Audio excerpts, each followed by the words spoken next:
বাহারাইন থাকা অবস্থায় বন্ধু বান্ধব পালাই ফেরা শারীরিক মিলামেশা হয়েছে, অবৈধ মিলামেশা হয়েছে, কোনো কন্ডম ব্যবহার করে নাই।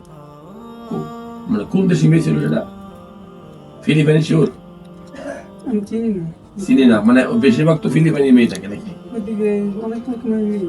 এটা কতদিন পরে তুমি বুঝতে পারছো তোমার কি সমস্যা হলো? মেডিকেল যখন করছি তখন এমনি কোনো প্রস্রাবের সাথে কোনো বীর্য বা কোনো বা কোনো জানা বুঝি না যে আমার শরীরে কি হয়েছে কি মানে এই শরীরে কি রোগ প্রতিরোধ ক্ষমতা কমে আস্তে আস্তে? আমি তো আমি যেসব প্রথম যেরকম ছিলাম এরকমই আছি, আমি বুঝি না যে আল্লাহ ভরসা। তবে আমার পরামর্শ থাকবে দ্রুত তোমরা আগামীকাল দিনের বেলা এদিকে করবো না, কুমিল্লা এগুলো কুমিল্লা তো হবে না তো ভাই, এদিকে দুষ্টামের জায়গা আপনার মাসে মনে হয়। একটা এইডস এর জীবাণু যখন বাইরে থেকে ঢুকে যাচ্ছে, এটা কি শুধু তার জীবন, তার সাথে অনেক জীবন জড়িত। এই রোগটা তো ছড়াবে এক জায়গা থেকে আরেক জায়গায়। আপনার কাছে আসা ওর পাসপোর্ট জমা নিয়ে কত নম্বর রুগী কত নম্বর ফ্লাইটে আসছে, আরো কেউ আছে কিনা এগুলো দেখা উচিত। কারণ এই দেশটাকে আমাকে আপনাকে বাঁচাইতে হইব।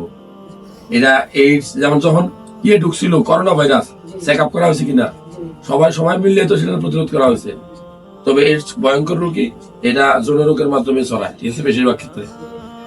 কথাকে বুঝতে পারছেন? তাহলে তোমার উচিত, আমার পরামর্শ, তুমি রোগ নির্ণয় করছো কনফার্ম,